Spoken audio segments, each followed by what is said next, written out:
Holes, Chapter 11. Stanley returned to his hole. It wasn't fair Mr. Pendanski had even said his fossil was interesting. He slammed his shovel into the ground and picked up another piece of earth. After a while, he noticed X-Ray had come by and was watching him dig. "Hey, caveman, let me talk to you a second," X-Ray said.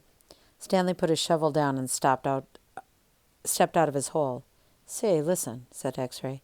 "If you find something else, give it to me, okay?" Stanley wasn't sure what to say. X-Ray was clearly the leader of the group, and Stanley didn't want to get on his bad side. "You're new here, right?" said X-Ray. "I've been here for almost a year.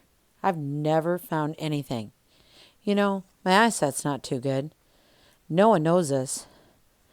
But you know why my name's X-Ray?" Stanley shrugged his shoulder. It's Pig Latin for Rex. That's all. I'm too blind to find anything." Stanley tried to remember how Pig Latin worked. "I mean," Stanley went on, "why should you get a day off when you've only been here a couple of days? If anybody gets a day off, it should be me. That's only fair, right?" "I guess," Stanley agreed. X-Ray smiled. "You're a good man, caveman." Stanley picked up his shovel. The more he thought about it, the more he was glad that he agreed to let X-Ray have anything he might find. If he was going to survive at Camp Green Lake, it was far more important that X-Ray think he was a good guy than it was for him to get a day off. Besides, he didn't expect to find anything anyway. There probably wasn't anything of interest out there.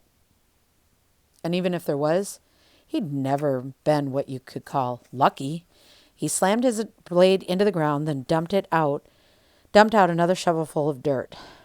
It was a little surprising. He thought that X-Ray was the leader of the group, since he obviously wasn't the biggest or the toughest. In fact, except for Zero, X-Ray was the smallest. Armpit was the biggest. Zigzag may have been taller than Armpit, but that was only because of his neck. Yet Armpit and all the others seemed to be willing to do whatever X-Ray asked of them. As Stanley dug up another shovelful of dirt, it occurred to him that X-Ray wasn't the biggest. He, the caveman, was bigger. I'm just going to stop there for a second.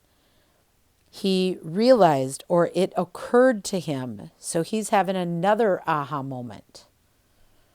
Moving on with the story. He was glad they called him Caveman.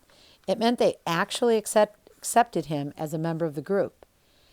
He would have been glad even if they called him Barf Bag. It was really quite remarkable to him. At school, bullies like Derek Dunn used to pick on him.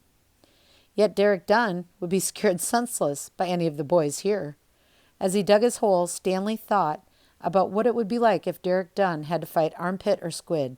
Derek wouldn't stand a chance.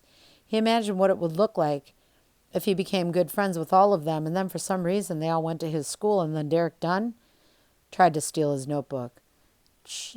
Now this is his imagination. "Just what do you think you're doing?" asked Squid, as he slams his hands into Derek Dunn's smug face. "Caveman's our friend," says Armpit, grabbing him by the shirt collar. As Stanley played the scene over and over again in his mind, each time watching another boy from Group D beat up Derek Dunn, it helped him dig his hole and ease his own suffering. Whatever pain he felt was 10 times worse for Derek.